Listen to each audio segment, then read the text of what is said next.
Yo, what is going on, guys? This is your boy, Giorgio Tsoukalis, and I'm back with another tutorial video for you guys to enjoy. But no, seriously guys, today I thought I would bring you a Battle Royale tutorial. A lot of you guys have been asking for this, asking, how I can get better in Battle Royale. What are some of the strategies that I employ to go 12-0 in Battle Royale and get those ever elusive stubs. You need those stubs this year in order to complete programs and stuff, and one of the best ways to do it is through Battle Royale. So what is going on, guys? My name is Beanie, and let's just go ahead and get into the Battle Royale tutorial. Okay, so one of the most important components of any Battle Royale run is the draft. You have to know how to draft in order to have a good Battle Royale run. If you're one of these guys that goes out and drafts diamond starting pitchers thinking that you're so smart and so savvy, you're going to get fucked in Battle Royale. It's not going to work. So you have to go out and you have to have the optimal strategy in Battle Royale, and I'm here to give you those tips. First of all, you need to draft power and speed for your lineup. Those things are absolutely essential to Battle Royale. Power, first off, contact and vision are not anywhere near as important as they were last year. Your PCI is going to be big almost no matter what, so don't really worry about that. You don't have to have it. If you have it, it's like a bonus, but you don't have to have it. Look for power and look for speed. Speed, so you can play small ball. If you get that guy on base, you can steal second, get him over to third, and then get a sac fly to get him in. That's a really, really easy way to get runs in Battle Royale. And then you got to have power up and down your lineup so that you can flip the game with one swing of the bat. You can hit a home run at any point in your lineup. That is very, very important to having a successful Battle Royale run. The next tip is to draft all common pitchers. You have got to have all common pitchers and try to fill out that rotation as quickly as possible. You need to, like every single time that you get a common round early in the draft, you want to take a starting pitcher. Even if you see a common hitter or something that you might think might be good for the bench, or a good reliever that you think might work in the bullpen to give you bullpen depth, do not be tempted. Take the starting pitcher, because it's very, very important to fill out the starting pitcher rotation with commons very early, because if you can fill that out early, that means that your next rounds that are in the future are only going to consist of position players and bullpen players, so that will give you one extra draft slot to pick from when choosing those guys. So if you get a gold round after you've finished up your rotation, one of those guys is not going to be eaten up by a starting pitcher, so you'll have more options to pick from. So it's very important to fill out that starting rotation very early with common pitchers. Also, you need 3 to 4 decent bullpen arms. They don't have to be great.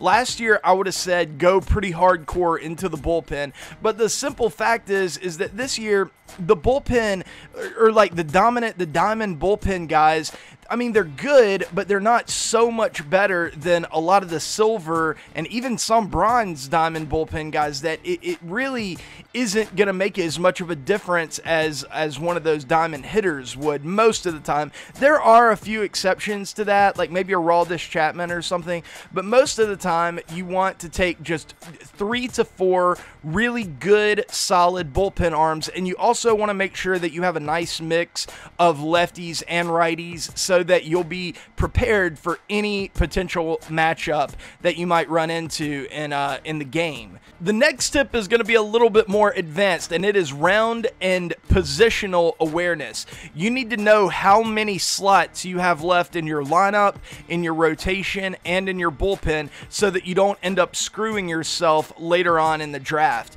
Let's say that you have a really good lineup, you drafted your lineup pretty early, and the only position that you have left to pick is catcher, and you don't have, and you don't have that many bullpen slots left, and you have like 4 starting pitcher slots, and then you also have a diamond round and the gold round. Well, if you end up taking that catcher, then every single round after that, until you fill out your rotation and your bullpen, the only options that you'll have is bullpen guys and rotation guys. So it's very, very important not to put yourself in that situation where you get a diamond round and your only option is like a mediocre bullpen arm or a starting pitcher pitcher, because that's going to end up being a wasted pick. So if you have that slot available, in my opinion, most of the time I would keep that slot available, because you don't want to, even if you really like the catcher that they're offering you, you don't want to get into a situation where you're going to have to make a bad pick later. So oftentimes you want to keep that slot open just so you can go about filling up your starting pitchers and your bullpen, you know, as quickly as you can, so you can get those big bats in your lineup in those diamond, gold, and silver rounds. So yeah, just have a little bit of awareness whenever drafting your team. But then if you get into a situation where you've taken all common starting pitchers, your draft is going very well, even then you're going to have to take a few commons either in your bullpen or in your lineup. And if you plan on taking them in your lineup, which is what I would probably recommend to put them on your bench, always look for guys that have one tool that stands out, whether that be speed, whether that be power, contact, fielding, whatever. Just look for one tool that you think you'll be able to use that will help your team in your Battle Royale run. Usually that tool is going to end up being something like speed, you know, because a lot of common guys have terrible hitting, terrible fielding, but they have like 85 speed or something like that. That's a pretty valuable guy, because late in the game, if you get on base and you need a run, you can pinch run that guy. He can steal a base for you. You can get him over, and then you can win the game. That can be a very valuable piece to your bench, and you end up not wasting a pick. A lot of times Battle Royale runs come down to whichever team has the most depth and whichever team has the most tools that they can utilize on their bench or in their bullpen. And it's important to do your best not to waste any picks, even those common picks that you think might not contribute anything to your team. If you find that one tool, you can figure out a way to use them. Okay, now moving on to gameplay tips. First, we're going to start with pitching. Okay, with pitching, you always immediately, as soon as you get into the game, you want to get 2 bullpen arms up and throwing in the bullpen immediately, and you also want to do a mound visit. To do a mound visit, it's a little bit weird how they decided to do this. Used to, you could just do it from the bullpen screen, but now what you want to do is when you're live in the game, press up on the D-pad, and that will bring up a bullpen option and also a mound visit option. Click mound visit before you even throw one pitch, and what that'll do is that'll get your bullpen about halfway ready, to where all you'll have to do with your starting pitcher is throw a few pitches before your bullpen is ready, so that after you face that first guy in your opponent's lineup, you'll be able to bring that bullpen guy in immediately, and you won't have to throw with a shitty pitcher.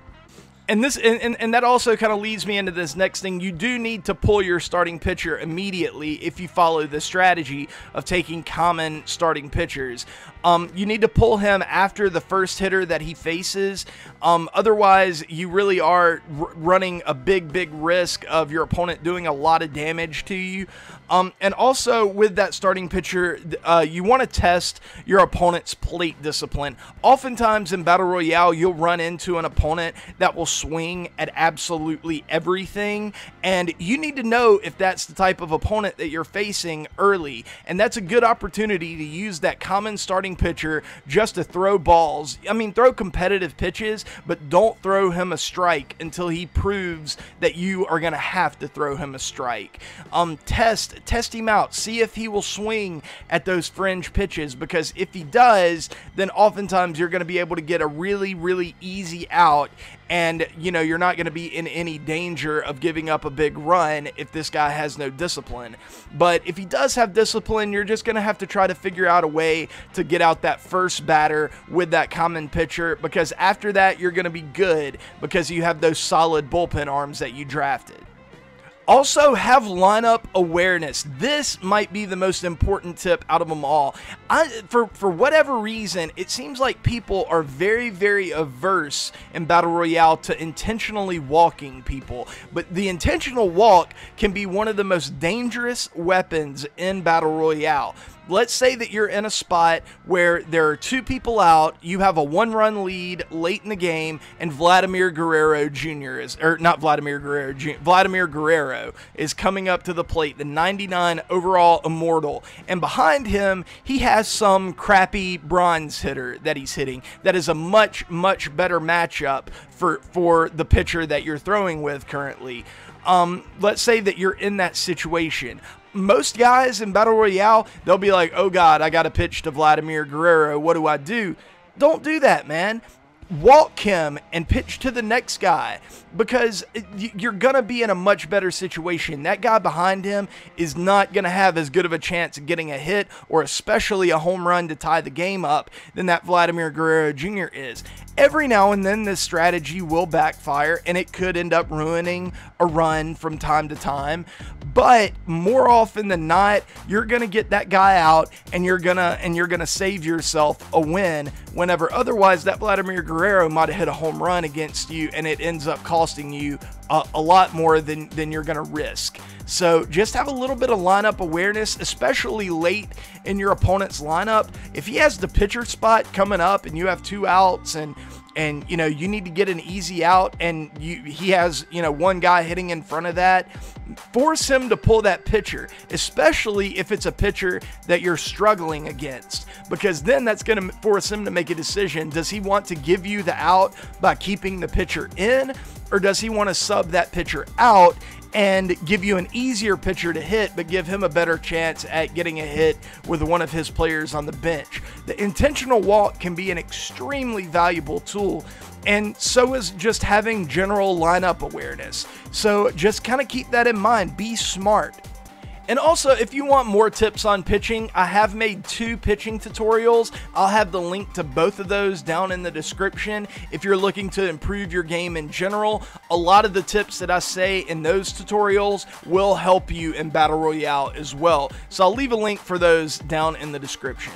Alright, now moving on to hitting. With hitting, one of the most important things is just to be patient, have plate discipline, and don't chase runs. Since Battle Royale games are only 3 innings long, the temptation is to feel like you have to get runs ASAP. So you'll start to be really aggressive at the plate, you'll start swinging at bad pitches, just because you feel like you have to hit a home run immediately to get out to that lead, because that lead can be so important. But don't have that mentality. It'll lead you to making bad decisions. Let the runs come to you. Let your opponent make a mistake, and then once he makes that mistake, exploit it. Make him throw you good strikes. If your opponent is throwing balls trying to get you to chase, do not give him those strikes. That can be absolutely catastrophic to a Battle Royale run, especially if you're doing it with your best hitters, with those diamond hitters that you're going to be hitting early in your lineup.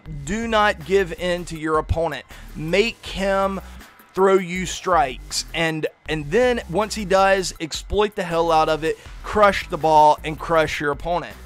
Also, don't discount the value of playing small ball, of having that speedy guy. Let's say that you have like a Hanley Ramirez at the top of your lineup, the one with 91 speed, and you get him on base. Don't be afraid to steal with that Hanley, and then maybe even bunt him over to third base, get a sac fly, and get out to that 1-0 lead.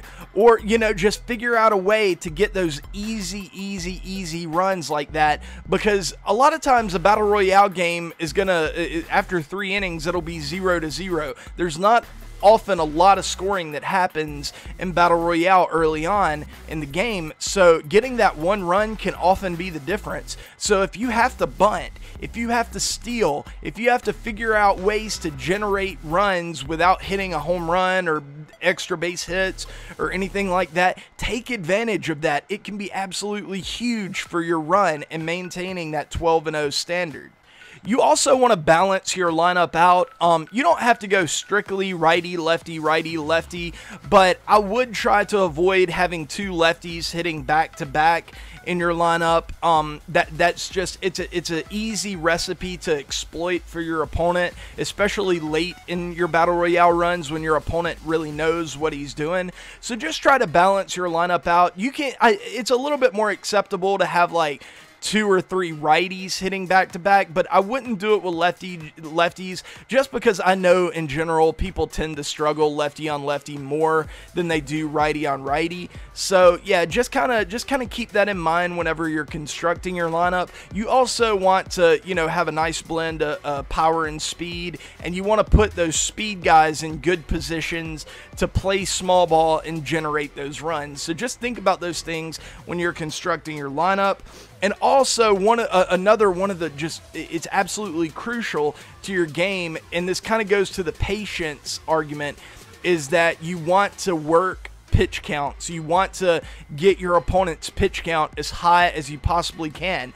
Foul off balls, take, you know, run counts full when you can, because pitch counts are huge in Battle Royale. If your opponent has drafted, let's say that he has all common starting pitchers, and then he only has really 2 good bullpen arms, dude, work those bullpen arms, make them labor, get that stamina down, because eventually they're going to have to go to those bad relief pitchers that they picked. They invested a ton in their lineup, but they didn't invest enough in pitching, so they don't have the depth, and you can work that count, and eventually you'll be facing a common relief pitcher, and you'll be able to win the game because they just don't have a good enough pitcher in their bullpen. That's a really easy way to you know, get better at Battle Royale, is just have the mindset to run pitch counts up. It will help your game tremendously. And then finally, the same as the pitching thing, I have made a zone hitting tutorial that I will leave a link for down in the description below. It will really help your zone hitting game. I've gotten really good reviews off of it, people telling me that it's helped them a lot. So if you're, you know, looking for just more of general advice on how to hit and things like that, go and watch that video, and I promise it will help you get better at Battle Royale. But guys, that is going to do it for this video. I hope it helped you. I hope you enjoyed it, and yeah, I will see you guys next time, but until then, peace.